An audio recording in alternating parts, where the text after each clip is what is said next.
আসসালামু আলাইকুম। সংবাদে আপনাদের সবাইকে স্বাগত জানাচ্ছি। আমি ফিরোজ তোহা। শুরুতেই সংবাদ শিরোনাম।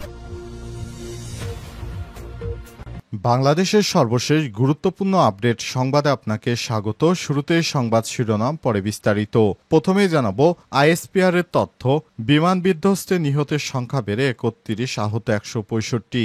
রাজধানীর উত্তরায় মাইলস্টোন স্কুল অ্যান্ড কলেজের ভবনে বিমান বাহিনীর F-7 বিজিআই যুদ্ধ বিমান বিধ্বস্তের ঘটনায় নিহতের সংখ্যা বেড়ে ৩১ জন হয়েছে। আজ মঙ্গলবার আন্তঃবাহিনী জনসংযোগ পরিদপ্তর আইএসপিআর এই তথ্য নিশ্চিত করেছে। আইএসপিআর এর দেওয়া সর্বশেষ তথ্য অনুযায়ী ঘটনায় আহত হয়েছে ১৬৭ জন। এরপর জানাবো বিমান বিধ্বস্ত আহতদের চিকিৎসা সহায়তায় ৫০ লক্ষ টাকা দিল বাংলাদেশ জামাত ইসলাম। রাজধানীর উত্তরার মাইলস্টোন স্কুলে বিমান বিধ্বস্তের ঘটনায় আহতদের জন্য বাংলাদেশ জামাত ইসলামের পক্ষ থেকে প্রাথমিকভাবে ৫০ লক্ষ টাকার চিকিৎসা সহায়তার ঘোষণা দেওয়া হয়েছে। এরপর প্রয়োজন হলে আরও সহায়তা দেওয়া হবে, এমনটাই জানিয়েছে দলটির আমির ডাক্তার শফিকুর রহমান। আজ নিজের ভেরিফাইড ফেসবুক আইডিতে এক পোস্টে এই তথ্য জানান জামাতের আমির জানিয়েছেন, আমরা প্রাথমিক পর্যায়ে ৫০ লক্ষ টাকার সহায়তা দিলাম। আশা করি আবার অল্প সময়ের মধ্যে আরও যত সহায়তা লাগুক আমরা জামাত ইসলামের পক্ষ থেকেই দেব।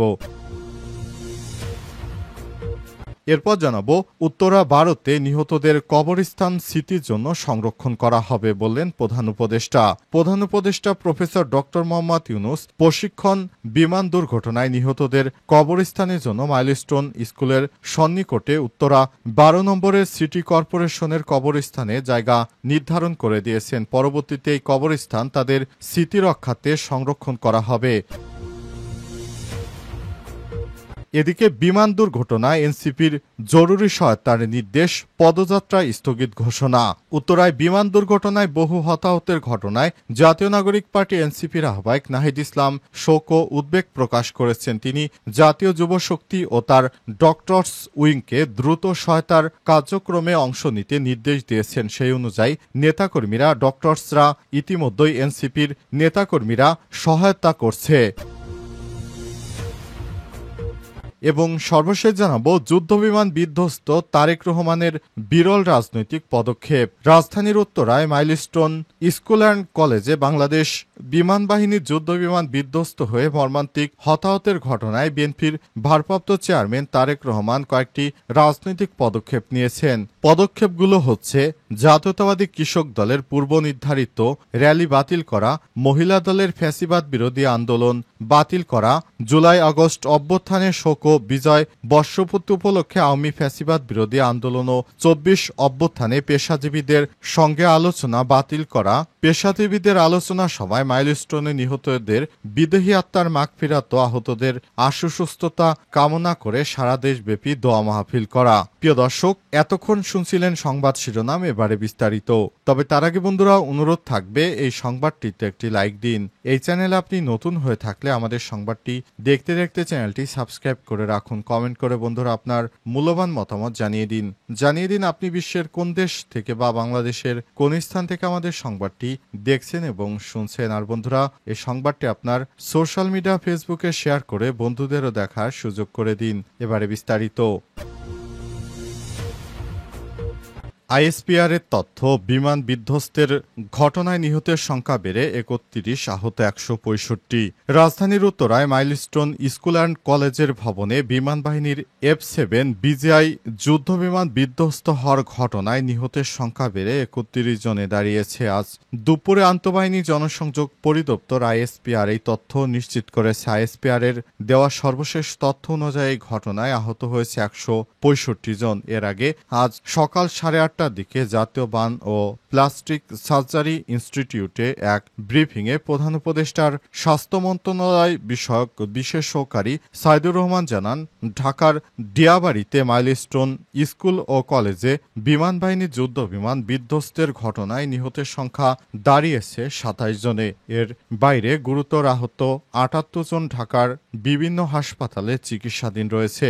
গতকাল সোমবার ২২শে জুলাই দুপুরে বিমান বাহিনীর একটি প্রশিক্ষণ যুদ্ধবিমান ঢাকার ডিয়াবাড়িতে মাইলস্টোন স্কুল অ্যান্ড কলেজ ক্যাম্পাসে বিধ্বস্ত হয়। এতে হতাহতের ঘটনা ঘটে, যার বেশিরভাগই শিশু। এই ঘটনায় আজ সারা দেশে রাষ্ট্রীয় শোক পালনের ঘোষণা দেয় অন্তর্বর্তীকালীন সরকার। তবে আন্তঃবাহিনী জনসংযোগ পরিদপ্তর থেকে বলা হয়েছে ওটি যুদ্ধবিমান ছিল, অর্থাৎ সেটি প্রশিক্ষণ বিমান ছিল না।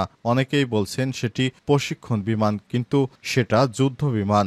যান্ত্রিক ত্রুটির কারণে বিমানটি বিধ্বস্ত হয়েছে, এমনটা জানিয়েছে আন্তঃবাহিনী জনসংযোগ পরিদপ্তর ISPR। আহতদের চিকিৎসা সহায়তার জন্য 50 লক্ষ টাকা দিল জামাত ইসলাম। উত্তরার মাইলস্টোন স্কুলে বিমান বিধ্বস্তের ঘটনায় আহতদের জন্য বাংলাদেশ জামাত ইসলামের পক্ষ থেকে প্রাথমিকভাবে 50 লক্ষ টাকার চিকিৎসা সহায়তার ঘোষণা দেওয়া হয়েছে। আজ দুপুরে দলটির আমির ডাক্তার শফিকুর রহমান নিজের ভেরিফাইড ফেসবুক আইডিতে এক পোস্টে এই তথ্য নিশ্চিত করেছেন। পোস্টে জামাতের আমির লিখেছেন, মর্মান্তিক বিমান বিধ্বস্তের ঘটনায় আহতদের জন্য বাংলাদেশ জামাত ইসলামের পক্ষ থেকে প্রাথমিকভাবে 50 লক্ষ টাকা চিকিৎসা সহায়তা প্রদান করা হবে ইনশাল্লাহ। চিকিৎসকদের প্রতি আহ্বান জানিয়ে ডাক্তার শফিকুর রহমান বলেছেন, আহতদের চিকিৎসায় দেশের সকল চিকিৎসককে এগিয়ে আসার আহ্বান জানাচ্ছি। আল্লাহ তাআলা আমাদের মানবতার পাশে দাঁড়ানোর তৌফিক দিন এবং কবুল করুন, আমিন। আজ রাজধানীর উত্তরায় মাইলস্টোন স্কুল অ্যান্ড কলেজ ভবনে বিমান বাহিনীর FT-7 BGI যুদ্ধবিমান বিধ্বস্ত হওয়ার ঘটনায় এখন পর্যন্ত 31 জন নিহত হয়েছে, আহত হয়েছে 167 জন। মঙ্গলবার আন্তঃবাহিনী জনসংযোগ পরিদপ্তর এই তথ্য নিশ্চিত করেছে। হঠাৎ করে এই ধরনের বিমান দুর্ঘটনা সত্যি অনাকাঙ্ক্ষিত ঘটনা, তবে দুর্ঘটনা কেউ ইচ্ছাকৃতভাবে ঘটায় না, দুর্ঘটনা ঘটে যায়। অবস্থায় অন্তর্বর্তীকালীন সরকার কিংবা বিমান বাহিনীকে দোষ দেয়া মূর্খতা ছাড়া কিছুই নয়। অন্তর্বর্তীকালীন সরকার কিংবা বিমান বাহিনী কেউই চায়নি দেশে কোনো দুর্ঘটনা ঘটাতে। অনেকেই এই বিষয়টিকে পুঁজি করে রাজনীতি করার চেষ্টা করছে, তবে সরকারের পক্ষ থেকে সর্বাত্মক সহায়তা দেওয়ার প্রতিশ্রুতি দেওয়া হয়েছে। উত্তরা 12-তে নিহতদের কবরস্থান স্মৃতির জন্য সংরক্ষণ করা হবে বললেন প্রধান উপদেষ্টা।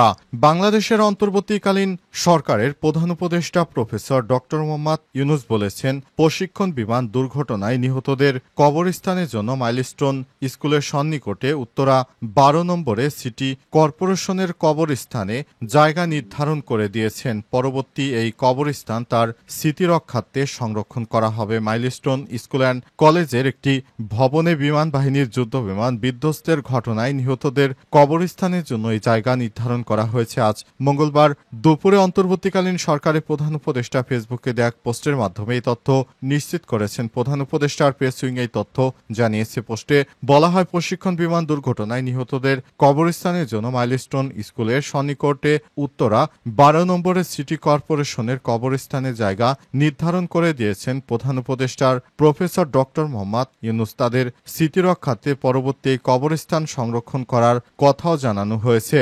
অন্তর্বর্তীকালীন সরকারের প্রধান উপদেষ্টা, যিনি নিজ দায়িত্বে এই ধরনের পদক্ষেপ গ্রহণ করেছেন, বাংলাদেশে ভবিষ্যতে যেন এই ধরনের কোনো দুর্ঘটনা না ঘটে এজন্য সরকারি বাহিনীর প্রতি নির্দেশনা দিয়েছেন প্রধানমন্ত্রী। ভবিষ্যতে নিজের কার্যকলাপকে আরও ভালোভাবে মনিটরিং করতে হবে। বিমান উড্ডয়নের আগে যেন আরও ভালোভাবে চেক দেওয়া হয় এবং বিমানের নিরাপত্তা নিশ্চিতের জন্য যেন সর্বাত্মক প্রচেষ্টা করা হয়। এজন্য প্রশাসনের কর্মকর্তাদের প্রতি বিশেষ নির্দেশনা জারি করেছেন অন্তর্বর্তীকালীন সরকারের প্রধান উপদেষ্টা। পাশাপাশি অন্তর্বর্তীকালীন সরকারের প্রধান উপদেষ্টা জানিয়েছেন, বাংলাদেশে যে কোনো দুর্ঘটনা অনাকাঙ্ক্ষিত এই বিষয়টি আমরা খুবই সতর্কতার সঙ্গে আমরা তদন্ত করার সিদ্ধান্ত নিয়েছি। ভবিষ্যতে বাংলাদেশে এই ধরনের কোনো অনাকাঙ্ক্ষিত ঘটনা যেন না ঘটে সে ব্যাপারে সরকার সর্বাত্মকভাবে প্রচেষ্টা চালিয়ে যাচ্ছে, এমনটা জানানো হয়েছে। অন্তর্বর্তীকালীন সরকারের প্রধান উপদেষ্টার পক্ষ থেকে আহত ও নিহতদের সর্বাত্মক সহায়তার প্রতিশ্রুতি দেওয়া হয়েছে। আজ অন্তর্বর্তীকালীন সরকারের প্রধান উপদেষ্টা দফায় দফায় বিষয়টি নিয়ে গণমাধ্যমে বিবৃতি দিয়েছেন। বিমান দুর্ঘটনা, এনসিপির জরুরি সহায়তার নির্দেশ, পদযাত্রা স্থগিত ঘোষণা। উত্তরায় বিমান বাহিনীর বিমান দুর্ঘটনায় বহু হতাহতের ঘটনায় জাতীয় নাগরিক পার্টি এনসিপির আহ্বায়ক নাহিদ ইসলাম শোক ও উদ্বেগ প্রকাশ করেছেন। তিনি জাতীয় যুব শক্তি ও ডক্টরস উইংকে দ্রুত সহায়তা কার্যক্রমের অংশ নিতে নির্দেশ দিয়েছেন। সোমবার দলটির পক্ষ থেকে জানানো হয়েছে, সর্বস্তরের নেতাকর্মীদের উদ্ধারে কাজে সহায়তা, আহতদের চিকিৎসা ব্যবস্থায় সহযোগিতা এবং সংশ্লিষ্ট বাহিনীদের সঙ্গে সমন্বয়ে কাজ করার নির্দেশনা দেওয়া হয়েছে। ইতিমধ্যেই ঢাকা মেডিকেল কলেজ ও বান ইউনিটের ডাক্তার আব্দুল আহাদের সমন্বয়ে মেডিকেল টিম কাজ করছে। এই টিমে 6 জন চিকিৎসক রয়েছে। দলটির যুগ্ম সদস্য সচিব দপ্তর সালেউদ্দিন সিপাত এক বিজ্ঞপ্তিতে জানিয়েছে, এনসিপির চলমান জুলাই পদযাত্রা আজ সোমবার ও মঙ্গলবারের সকল প্রোগ্রাম ফেনী, নোয়াখালী ও লক্ষ্মীপুর স্থগিত ঘোষণা করা হয়েছে। এনসিপির নেতাকর্মীরা সর্বাত্মক সহযোগিতা করছে। এনসিপির নেতাকর্মীরা তারা সরাসরি এসব স্থানে তাদের ডক্টরস টিমদেরকে একসঙ্গে নিয়ে তারপর সেখানে গিয়ে তারা সহায়তা শুরু করেছে। অন্তর্বর্তীকালীন সরকারের প্রধান উপদেষ্টা প্রফেসর ডক্টর মোহাম্মদ ইউনূসের মতো তারা নিজেরা যে দল গঠন করেছে সেই দলের ডক্টরদেরকে নিয়ে নাহিদ ইসলাম ইতিমধ্যেই সেসব জায়গায় গিয়ে সমস্ত মানুষদেরকে সহায়তার ঘোষণা দিয়েছে। আর সে অনুযায়ী ইতিমধ্যেই এনসিপির নেতাকর্মীরা এবং তাদের ডক্টরস সংগঠনের ডক্টরেরা ইতিমধ্যেই সেখানে কাজ শুরু করে দিয়েছে।